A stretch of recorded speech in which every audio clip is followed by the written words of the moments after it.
Há quanto tempo você não anda numa Brasília? Meu pai teve uma Brasília, no Rio de Janeiro. Meu pai faleceu em 85.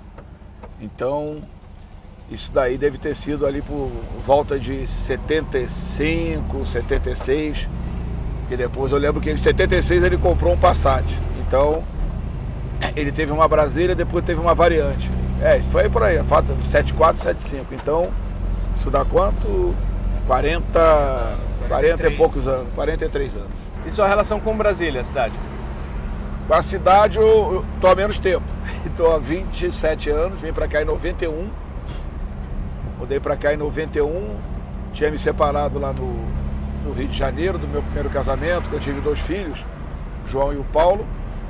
Separei da Luísa e vim para cá em 91, até 92, aí retornei em 93 no Rio, que eu tinha retornado para a empresa lá. Em 94 vim para Brasília novamente.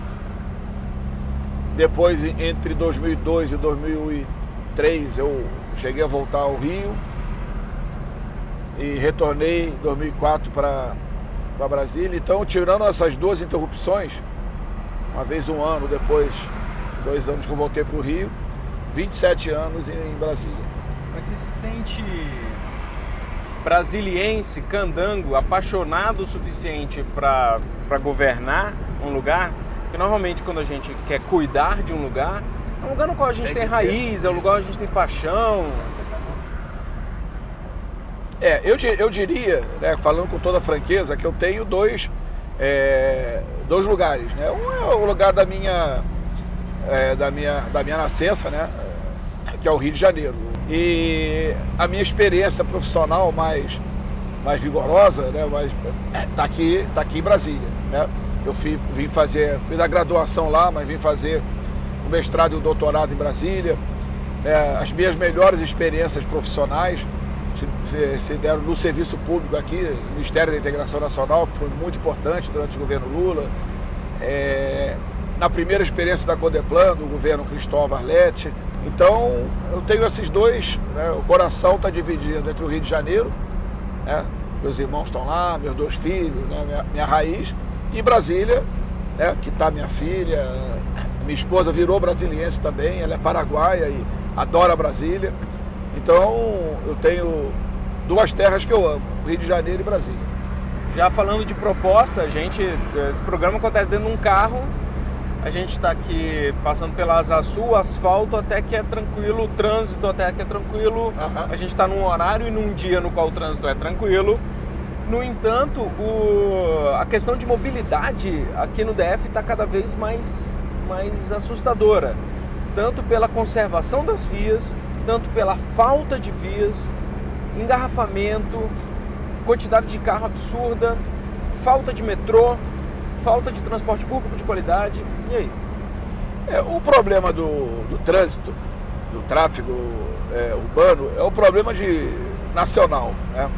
Eu não vou dizer mundial, porque em várias regiões do mundo esse problema foi bem enfrentado e superado, embora ele exista em várias outras metrópoles. Sim, mas o que é que pode ser feito para Brasília nesse caso? Então, primeiro, nesse quadro você tem que priorizar o transporte coletivo.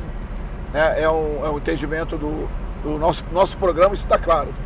Então, construção de corredores exclusivos. Isso vai ser... a gente tem... O governo do PT passado implantou 49 quilômetros. Esse governo não implantou nenhum quilômetro, que eu achei lamentável, inclusive retirou 4 lá do final da PNB. Nós vamos duplicar nos 2 primeiros anos, Deixa eu abrir um parênteses. O corredor exclusivo da EPTG é uma estrovenga, porque ele não é nada prático. Não é prático, é verdade. Né? Foi implantado, tudo bem, mas não funciona. De que adianta você implantar, gastar sabe-se lá quantos milhões, numa coisa que não funciona, falta de planejamento completamente, ou sabe-se lá qual o motivo, Uhum. E hoje é um atrapalho. Diferente da EPNB, tá certo? Da EPNB ele funciona para o passageiro do ônibus, né? Para o passageiro de ônibus, porque como você reduz uma via dos automóveis, então acaba tendo, todo dia tem congestionamento. Na PNB né? Desde praticamente lá o Recanto das Emas. Então, mas você tem que direcionar, você tem que fazer com que ele seja inteligente, o corredor exclusivo. Na PTG não é de jeito nenhum. Como o BRT Sul, ele é um corredor exclusivo com o BRT, tá certo? Ele funciona bem. A pessoa sai do Gama ou Santa Maria, e em torno de 30 minutos está aqui no plano piloto.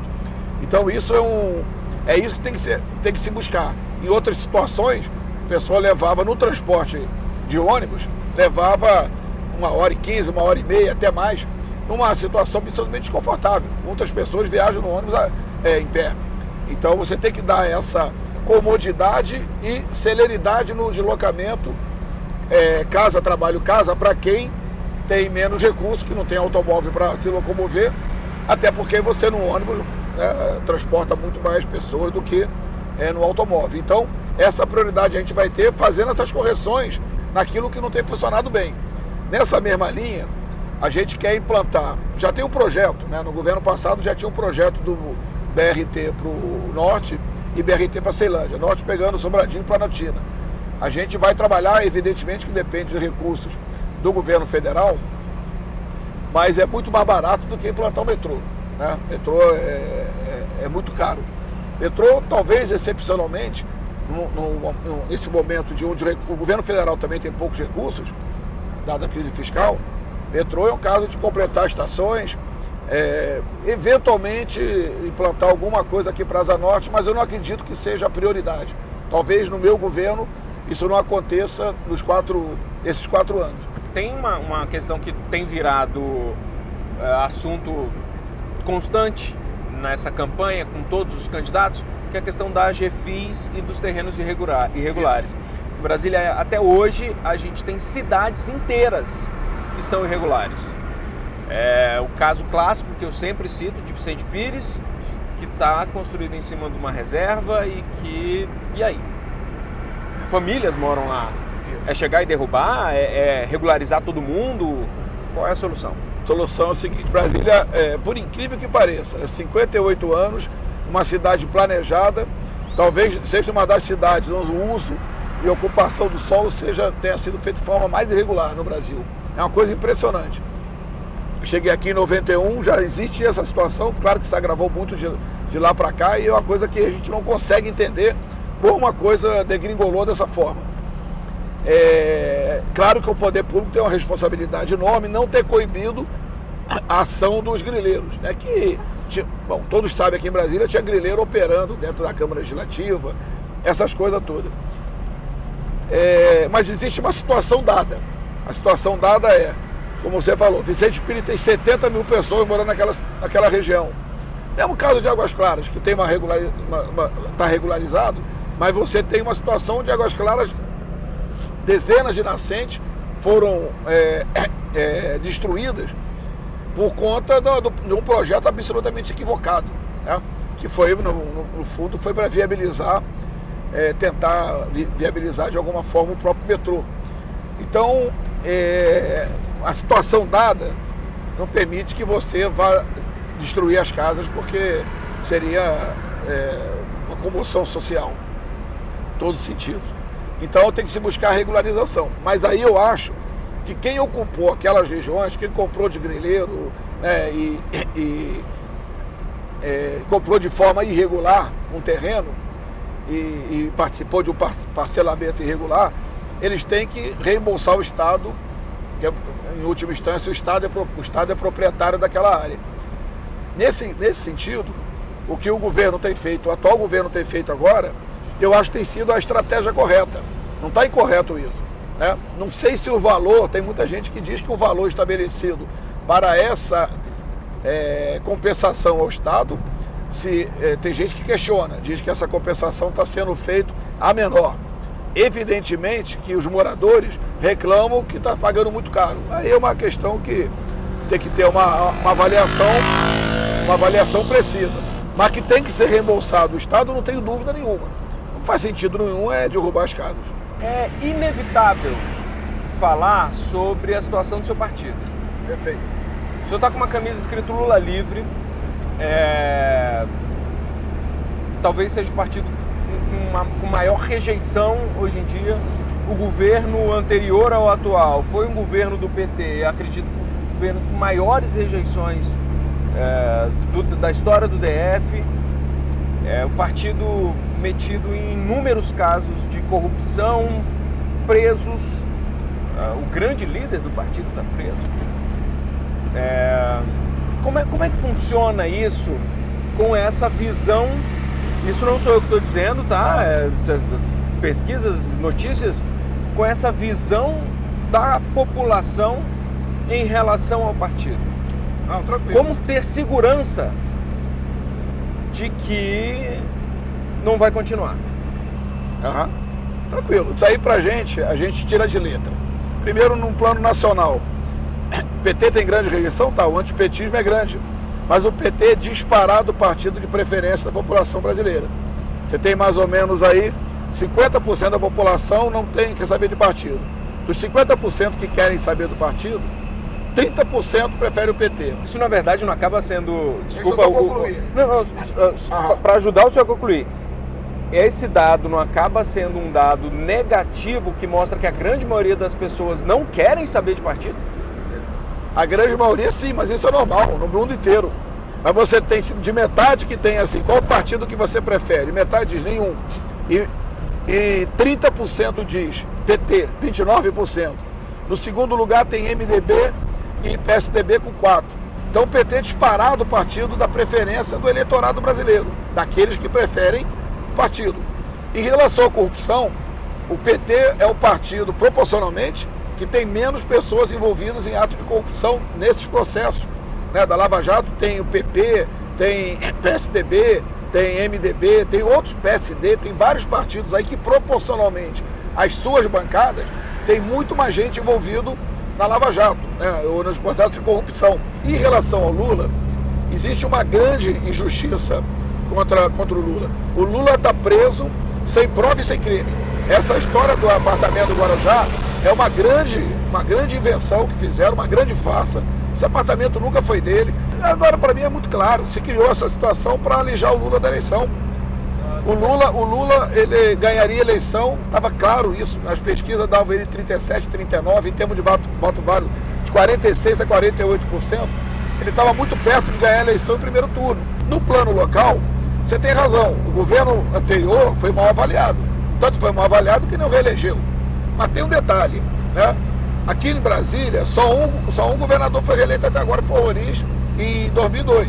Mesmo assim, numa disputa muito equilibrada com o Magela. Ganhou por 15 mil votos e alguns dizem que aquela vitória ali foi bem marota. O passado sequer foi para o segundo turno. Hein? O governo passado, sem ser o atual, sequer foi para o segundo turno. Sequer foi para o segundo turno. Teve um desempenho que eu acho que vai ser um desempenho parecido com o do Hollenberg. Eu acho que o Hollenberg também não vai para o segundo turno. E mesmo que vá, vai ter uma votação no máximo igual ao do Agnello, 20%. O Hollenberg tem falado isso. Ele tem colocado isso de uma forma até inteligente. Olha, que a população percebe, e ele percebe que a população percebe. Embora tenha muita coisa que a gente não conseguiu fazer, mas me dei um segundo mandato para que eu possa fazer o que eu deixei de fazer. Porque ele sabe que a frustração pelo que não realizou é grande. Então essa é uma armadilha que cabe em qualquer governante. Tem alguns que se reelegem, o Rui Costa do PT da Bahia está lá com 60%. Esse vai reeleger, tem outros que estão nessa situação. Como fazer para recuperar o emprego em Brasília? A gente é extremamente dependente do serviço público, que é natural, tudo bem, é a vocação do lugar, Afinal, abriga a administração federal, isso que é único no país. Porém, a gente não tem uma indústria, a gente não tem uma grande empresa brasileira que poderia estar instalada aqui, não está. Isso. E aí? Então, vou te dizer outra coisa. Outro erro do Agnello. Estou te apontando o erro. Mas aí não é só dele, de todos. Do Hollenberg agora, do Roriz, do Arruda. Eles não se preocuparam com uma coisa que é óbvia. Brasília, 50% do PIB nosso é do setor público, 25% da população ocupada no setor público federal distrital. Se você considera aquele emprego que é derivado da ação pública, eles são terceirizados, que atuam no setor público, chega perto de 40%. Metade do orçamento nosso oriundo do setor público. Então você tem uma 57% da massa salarial vem do setor público, agora caiu um pouco para 53%. Então você tem uma extrema dependência do setor público. O que precisa fazer? Primeiro, manter o setor público fortalecido, por isso que a crise aqui foi mais profunda do resto do Brasil, porque o projeto de redução de gastos, como está hoje no governo federal, de corte de investimento, acaba com Brasília, afeta o Brasil inteiro, mas para Brasília é fatal. E o segundo, não ficar só dependente do setor público. Isso que todos eles erram. Você tocou num ponto fundamental. Por que Brasília não tem indústria? É uma coisa que não tem menor cabimento. O argumento de que aqui não cabe indústria é elitista. Se você perguntar para a população do Plano Piloto Lago Sul, ela vai te dizer, não precisa de indústria. Está a grande maioria, quase totalidade está ocupada. Pergunta na Ceilândia, pergunta em Samambaia, Santa Maria, Brarlândia. As pessoas querem sim, porque isso vai gerar emprego. E hoje você tem instrumentos tecnológicos e legislativos para impedir que a indústria seja aquela coisa que uma chaminé jogando fuligem, rio poluído. Você tem instrumentos para evitar isso. Então, só que você não vai atrair indústria a partir tão somente da tua vontade. Você tem que criar as condições para tanto. E aí entra investimento em infraestrutura, em energia, transporte, a logística de forma geral, qualificação da mão de obra. E aí, infelizmente, o Agnello ele pouco atuou, como o Hollenberg também não atuou. E para a segurança? É um problema nacional, evidentemente, derivado de um quadro social. Né? Isso aí a gente nunca pode perder essa perspectiva. É claro que requer ações pontuais para coibir e inibir a criminalidade. Policiamento ostensivo, a regra mais ou menos conhecida. Policiamento ostensivo, articulação entre os órgãos que atuam na área de segurança, a questão de investimento em inteligência, muita coisa você pode reduzir, né, investindo em inteligência. Mas isso só não resolve. Você pode reduzir a taxa de criminalidade. Se não se atuar sobre o problema da origem, que é o problema social, falta de emprego, quando você tem uma informação que 46% da juventude jovem no Distrito Federal não tem emprego, estão desempregados, e você vai para a periferia, isso vai a 60%, e quando você considera que os jovens negros da periferia chega a 70%, meu amigo, você tem uma fábrica de criminalidade, porque até pela sua terra e idade, os jovens têm uma presa fácil, né, para os barões do crime, né, do tráfico de drogas, da criminalidade comum. Então fica muito difícil, você vai ficar coibindo e prendendo. O Brasil tem 726 mil presos. Ou seja, passa por educação passa por empregabilidade. Trabalho, educação e trabalho. Falando em educação, o nosso IDEB é pífio. Muito ruim. Caiu, né, inclusive. E qual a solução? Primeiro, eu acho que isso daí tem uma relação com a forma como e piorou nesse governo atual, e aí deve ser debitado na conta do Hollenberg. A forma como ele se relaciona com os professores. E não foi o que o Hollenberg fez, tratou o servidor público como inimigo. Então isso é evidente que afeta a autoestima do professor, né? Do profissional da educação como um todo.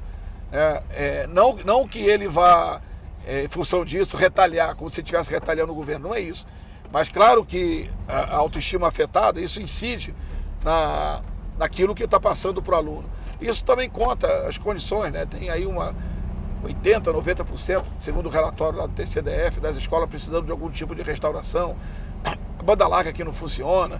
Então os alunos acabam tendo uma qualidade, né? uma infraestrutura para o aprendizado precarizada, e aí, evidentemente, que isso vai incidir. A fórmula para isso, a solução para isso, é investimento em educação. É investimento em educação, na qualidade da educação. Mas primeiro, tem dinheiro, é que o DF, aí tem duas questões. Primeiro, a gente tem um orçamento total de 42 bilhões. Metade vem recursos da União e metade é gerado aqui, algo em torno de 20%. Quase 10% são isenções fiscais que o governo dá, 1 bilhão e 800. Ou seja, esse nível de isenção fiscal tem que cair. Porque o governo sem dinheiro está abrindo mão de quase 2 bilhões de reais, não faz muito sentido. É claro que tem alguns acordos nessas isenções que estão presos à legislação, que tem que respeitar o período que aquilo está previsto, né? Mas que tem que se buscar não conceder nenhum tipo de novas isenções, nenhuma desoneração, né? E e buscar não renovar aquilo que está em seu período de finalização. Para a gente finalizar, tem uma pergunta dos seguidores, talvez vá definir as eleições. Qual sua série e sua banda favorita? Série de televisão? Série de TV. Rapaz, eu não tenho visto série, não. A minha mulher vê muito essas séries da Netflix, né? Mas eu, uma vez ou outra, acompanho, quando eu tenho tempo, né? Banda, eu sou muito da antiga, né? Muito da antiga. Eu gosto musical. Eu adorava os Beatles, né? Era a minha banda preferida. Mas assim, eu não sou uma pessoa muito ligada ao rock e tal. Gosto muito de música popular brasileira, gosto muito de Chico Buarque, Caetano Veloso, e gosto muito de samba, Martim da Vila, Paulinho da Viola. Então, minha preferência musical está mais nessa área. Beatle ficou na juventude, né?